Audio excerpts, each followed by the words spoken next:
All right. Welcome, Daylight Burners. Happy Sunday. Is it Sunday? It is Sunday. Hope you had a good weekend. I know mine was a little too short, but it was good nonetheless. Gonna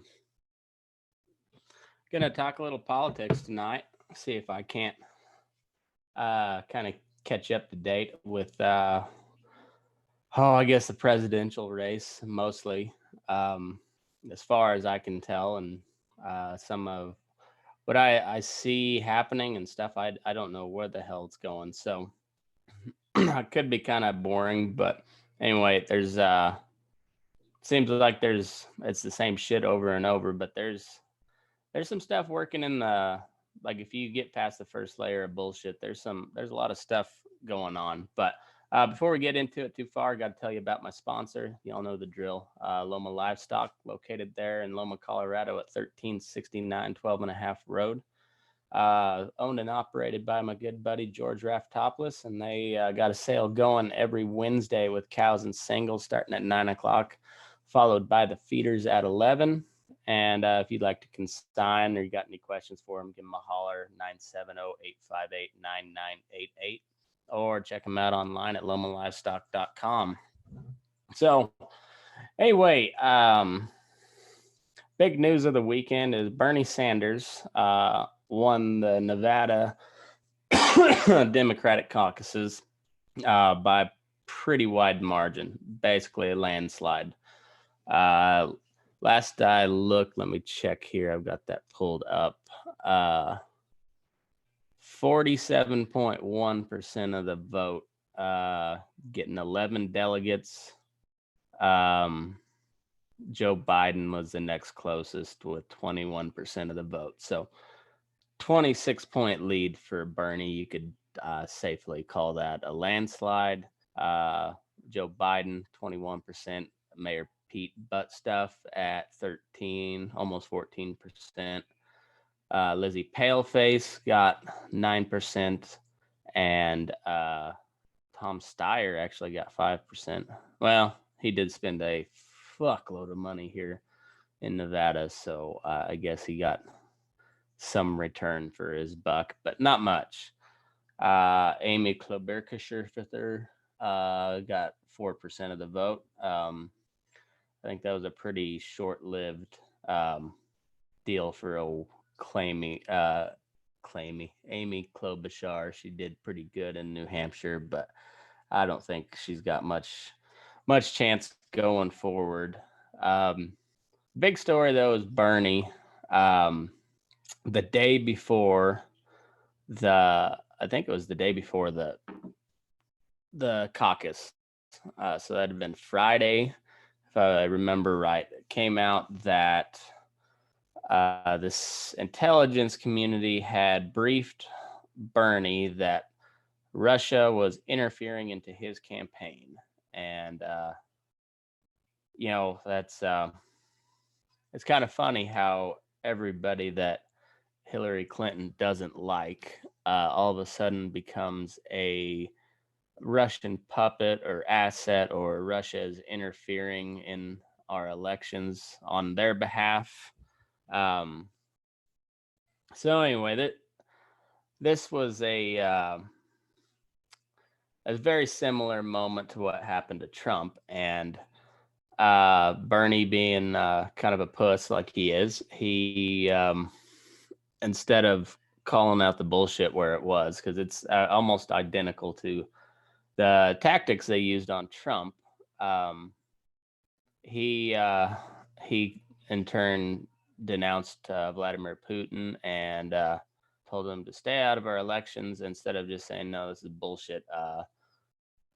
You guys don't want me to win, and you're trying to screw me out of the election again. But like I said, Bernie's a puss, so he he did not um, he did not pull a Trump, and this is why Bernie will never be president. Bernie could make it really interesting in the 2020 election if he goes at it like he wants to win. If he's got any sort of killer instinct, he could probably win 2020. Uh, but like I say, he's a puss. I don't think he's going to do it. So when Trump was accused of this Russia collusion, the first thing he did was deny, uh, witch hunt, hoax, every name in the book he called at it. Whether you believe him or not, I on that one I tend to believe him. But either way, there was no doubt where he stood. He was fighting it the whole way. And Bernie just kind of rolls over and says, "Well, yeah, I don't know what Russia wants to do with me, but we don't want your help," or something along those lines. And just a just a bullshit response. And even warned that he said, "You got to be careful about the Russia nonsense." And but instead they that derangement syndrome that we talk about quite a bit, the Trump derangement, is man, it's a real thing. Like even the Bernie supporters, like they can't even take any sort of, or give Trump any sort of credit, because even though he's basically agreeing with them that Bernie's not a Russian asset, and they still somehow it's Trump's fault. But uh, that's that's the times we live in. But anyhow, I was reading into some of the caucus results. Kind of disappointing for you guys on my end. I did not go caucus. I did show up at the caucus site at noon 03 on Saturday, and I was told by a there was I think there was about 10 to 12 people somewhere in the caucus there. Not a whole lot of people. Wouldn't expect there to be, but a lot of like short-haired, middle-aged women, Karen types. But I was told that the registration for the caucus closed promptly at noon. I was there 12:03, so therefore I didn't go. I thought about causing a stink over it just because it'd been kind of funny, but I don't care that much. But I think uh, Mayor Pete and Bernie pretty well split the Lyon County vote, which is where I'm at, and but Bernie pretty well uh, swept the rest of the state, and he did it with like pretty overwhelming percentage of the Latino vote, which Nevada, like a lot of the Western states, pretty heavy Mexican population, and within the last like 5-10 years, a pretty healthy and growing population of South American. Uh, but anyway, with Las Vegas and being as close to the Central Valley of California as we are, uh, and just being an agricultural state in general, there's pretty heavy Mexican population, and apparently they turned out in pretty good numbers to vote for Bernie.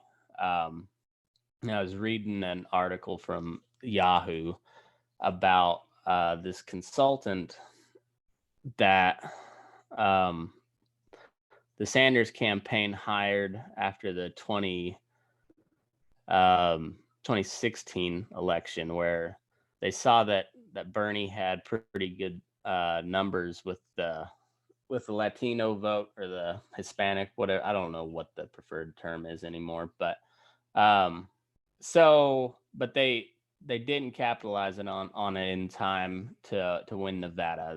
I think he lost Nevada by 8 points to Hillary. I think that's what I read, but he he turned out with like close to 50% support from the Latino vote. So they went hard, and they've been in Nevada on the ground for months. See, you don't see it much out here in the rural areas. It's kind of like Colorado, or I guess any of these other states where you know once you get outside the major cities, it's not a lot of people, and pretty conservative Republican areas. And that's the way it is out here. So you didn't see a whole lot of campaign material out and about. You heard like every other commercial was Bloomberg or Tom Steyer, the two billionaires in the race, and they spent a ton of money on political ads out here. I mean, just a ton. And Bloomberg wasn't even on the ballot, but you're still seeing Bloomberg ads. Even though he's not on the ballot here, so that's weird. And then Tom Steyer got like 5% of the vote, even though he spent like tens of millions of dollars, I think, just in Nevada alone. But going back to this article I read, they hired this consulting firm that caters to outreach with the Black community and Latino community, and they did this long expose on this guy, and he went over their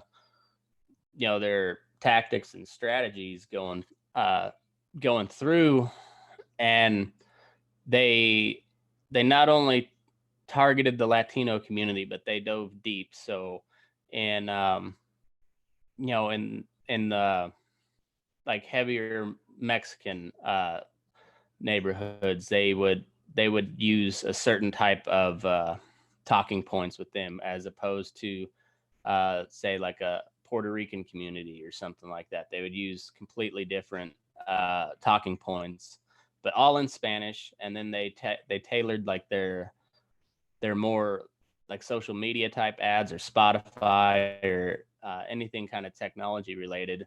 Of course, they're going to target the younger demographic. So they kept those ads in English, but catering to Latino voters, as opposed to like the TV and news ad, which is going to be more of an older demographic. They made those all in Spanish, and and apparently it was very effective, and they've got even more people set to do the same, or have been doing the same thing, and they've got like triple the operation they had in Nevada. They've got set up in California, which is coming up on the Super Tuesday elections. And in the general election, California doesn't make that much difference, because it's going Democrats. So like they don't spend a whole lot of time campaigning there. You don't hear a whole lot about it. You always hear about the swing states, because those are the they kind of flip-flop between elections, and so those are the states that everybody goes to and tries to win that. Like the Republicans don't spend much time in California, the way the Democrats don't spend much time anywhere in the middle of the country, except for like Colorado and Nevada, Arizona.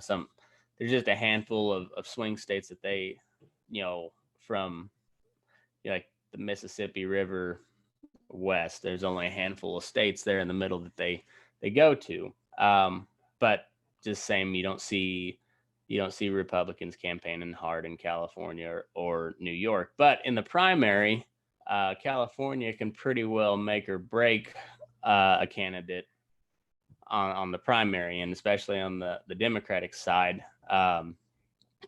California is obviously a big state regardless. I think there's more registered Republicans in California than any other state. So the Republican primary makes it a big deal too, but that's basic. Trump is basically running unopposed, so there's no need to cover the Republican primary. But with California having an even larger percentage of Latino voters than Nevada, and with all the gimmicks that they give to illegal immigrants, and all the tricks they use, like for instance, when you get your driver's license in California, you are automatically registered to vote, and illegal immigrants now can get driver's licenses in California. But there's no voter fraud ever, unheard of. But I digress on that. But regardless of that, there's still a huge part of California is Latino, and as you know, they tend to vote Democrat. So there's going to be potential for a big turnout in California, and it looks like Bernie's people are pretty well entrenched on the ground there. So I would say that I don't know what the odds are by any means, but if I had just my gut instinct says Bernie takes California, and if he takes California, that means he's pretty well going to be the nominee. Um, there's talk that it could be a brokered convention, which, if you're not familiar with that, means that no candidate has the number of delegates needed to get a majority. So it's going to be several different votes that take place there at that convention.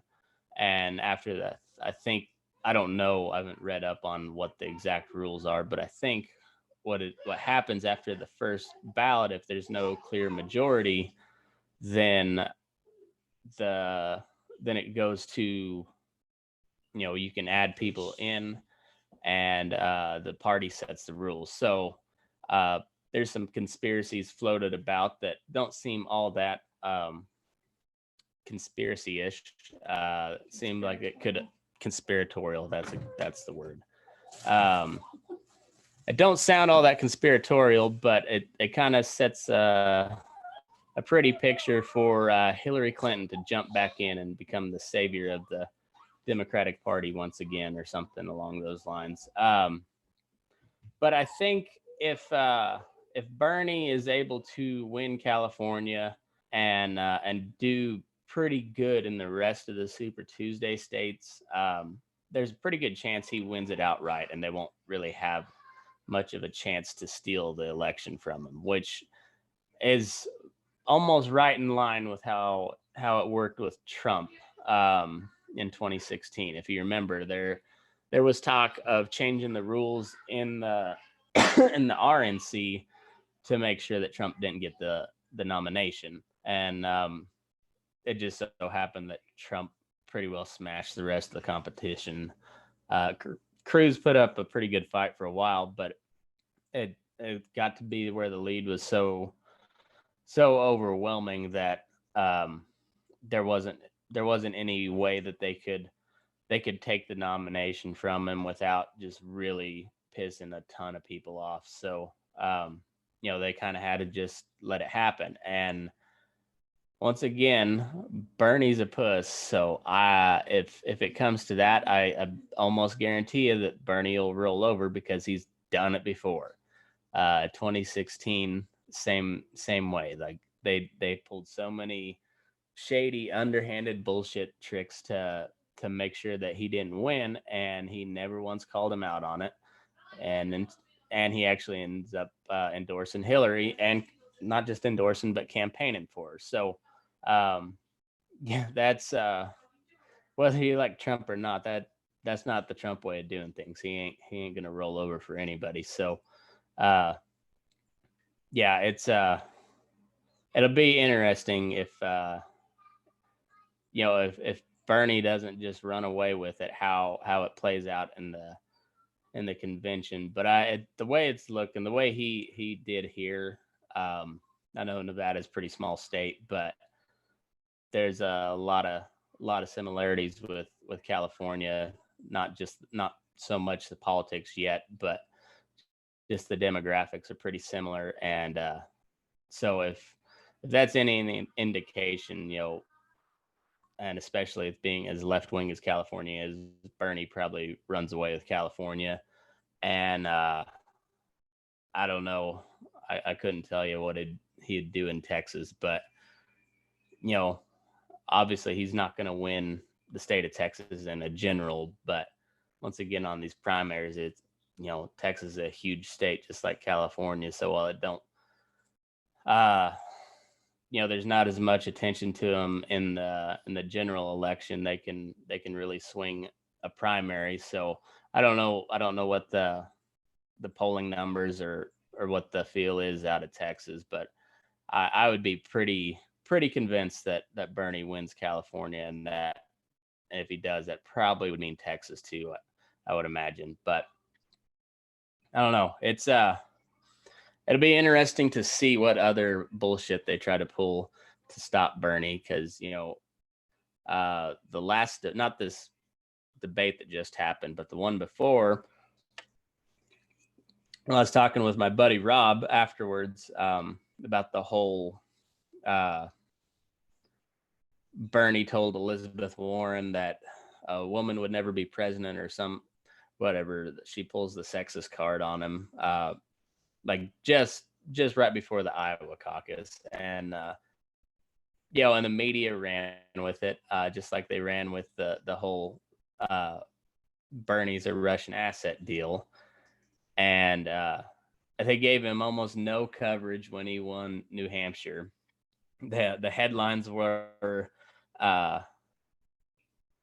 what's that? So when do you think Bernie will have a heart attack or dim assisted ailment? That is a good question, Nolan. That's a very good question. I can guarantee you that if Mike Bloomberg somehow does buy the nomination and he does pick Hillary as a running mate, which is what was rumored here last week, it didn't go very far because Bloomberg pretty quickly squashed that idea. But you could almost guarantee that there will be some sort of car accident or health incident with Michael Bloomberg if he does choose Hillary as a running mate. I won't be surprised if Bernie has a heart attack pretty soon either. That was another thing I was talking about with was Robbie and Ryan, who was on the Valentine's Day episode. One thing on the Democratic side that's really has me wondering what's going to happen is, of all like their main party leaders, they are ancient. I mean, like ancient. They're all pushing 80 years old. So Bernie, even though he's not really a Democrat, he's 78, I think, or 76, something like that. Biden's 78. Pelosi's almost 80. Dianne Feinstein, she's ancient. She's 103 or so. Ruth Bader Ginsburg, the Supreme Court justice, is basically living in an iron lung right now. Bernie just had a heart attack. Biden looks like his eye got blown out at one of those debates, and he can't remember his own name half the time. It seems like he's he's out threatening to kick a reporter's ass, or no, that was Trump. He threatened to whip his ass, but he challenged a guy to a push-up competition, and is trying to throw out John Wayne quotes that don't add up. I mean, that guy's falling apart. And these are like the high-powered people in the Democrat Party, and so like they're going to be gone eventually. And I just wonder who fills that spot. Like the Obamas are still there, the Clintons are still there, but they're ancient too. And then you've got on the like the newer end, you've got the crazy, the crazy bitches of the world, AOC and Ilhan Omar, and I mean just those just crazy-eyed bitches, and they are they what's gonna take over the Democratic Party? And I don't know. I think this year's election, well, it's going to be entertaining. It's I called it a while ago, but like Trump's running away with it in a landslide, and that's mostly because the Democrats can't get out of their own damn way. I said earlier, like I think Bernie could make it really interesting for Trump if he really wants to win, because a lot of those states that Trump won just barely, like Pennsylvania and Ohio and Wisconsin and Michigan, like they're all big union states, and Bernie's a union guy, and I think it wouldn't take much to get them to sway back over to the Democratic side. I mean, they voted for Obama twice, so I mean,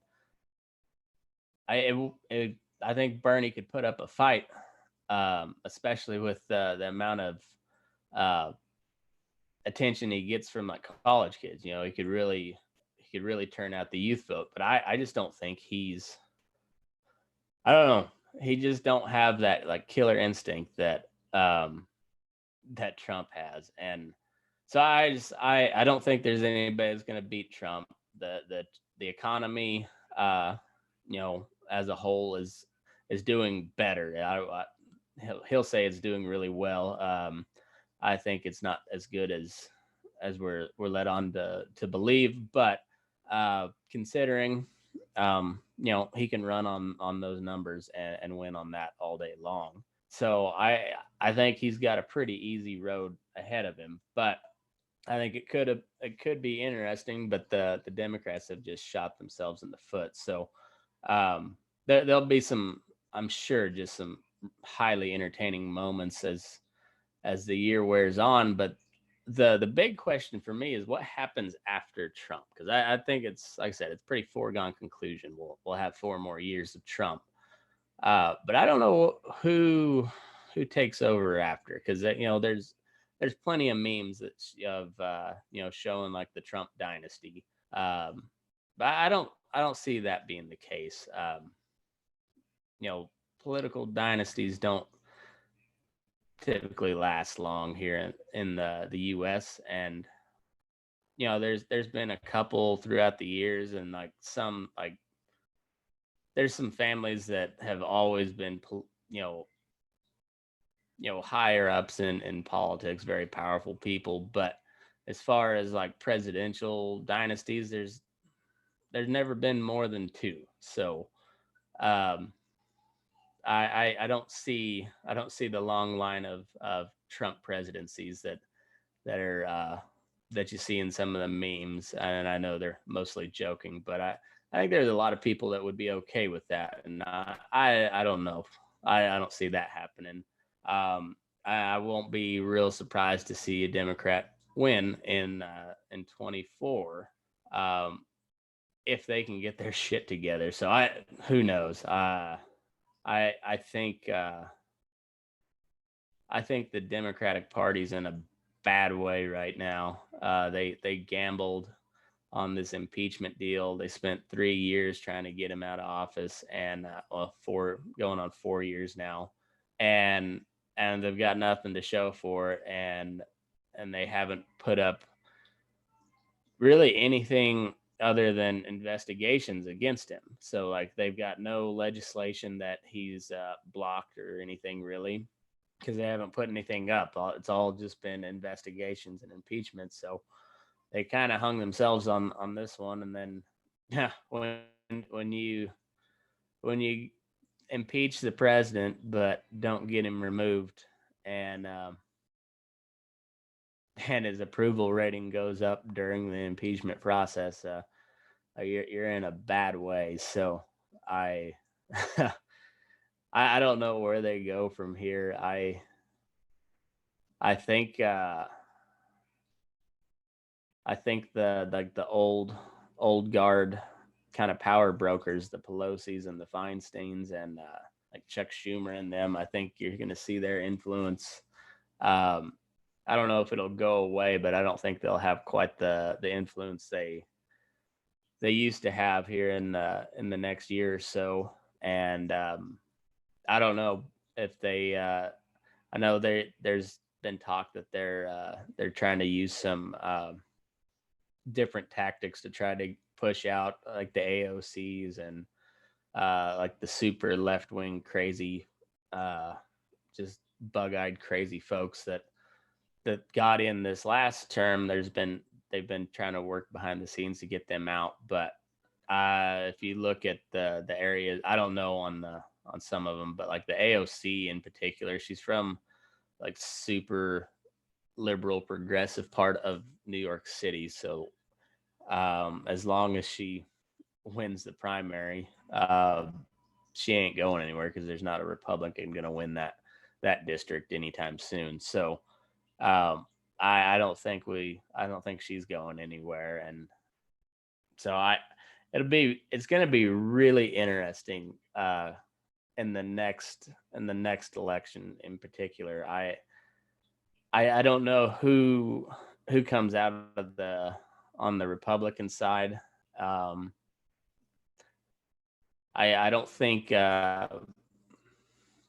Mayor Pete's going anywhere. I think he's probably gonna give Bernie the biggest run for the money on this year's election, and I think you've already seen it quite a bit. But the media and the DNC is gonna get behind Mayor Pete. It's a gay joke for you folks. They're gonna get behind Mayor Pete full force, if you know what I mean, and try to screw Bernie out. The gay jokes just keep coming. I can't stop it. But they're gonna try to keep Bernie out of it. I think he's got all the momentum right now, and I don't know if I'll be interesting to see what they come up with to try to stop him. But I don't think they're going to. I think you're looking at Bernie versus Trump, and that could be very comical too. But that's a pretty scary prospect if he does end up, if Bernie pulls it off somehow. So I don't see. I'm not real worried about it because I don't think Bernie will get much done, because I think the Republicans probably keep the Senate. Well, almost for sure keep the Senate, and good chance they'll take back the House. But with the Republican Senate, President Bernie's not going to get much passed. But the fact that we could elect a Democratic Socialist president that's a spooky thought. So, but it looks like that's who's going to be the candidate right now. If I was to put any money on who the Democratic nominee is, that would be my money right now. And so it's not an unheard of possibility. So buckle up. It's good. It could get Western. So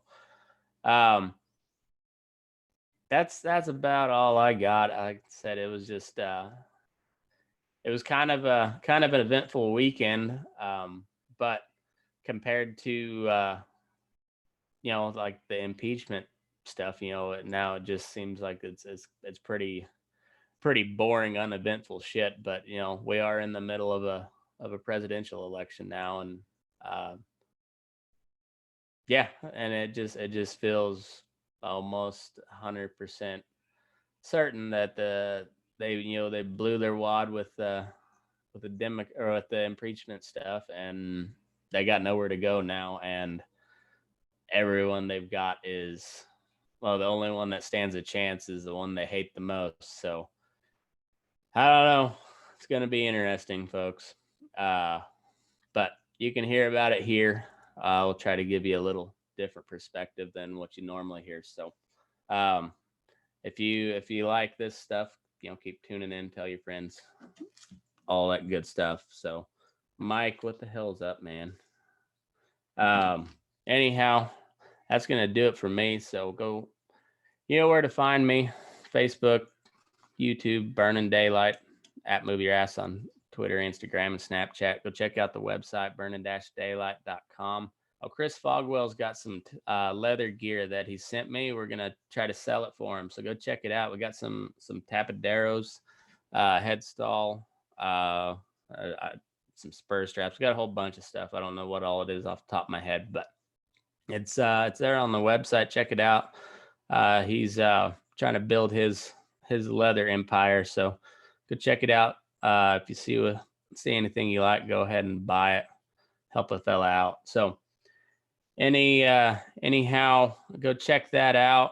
Keep tuning in. We got some cool stuff coming up. We're gonna try to do some more of the live bull session type deals like we did on Friday. That was kind of fun. Like to hear some of y'all's stories too, and just shoot the shit. So we'll keep doing that. Keep having some fun, and We'll try to keep you up to date on the realest fakest news out there. So anyways, move your ass. We're burning daylight.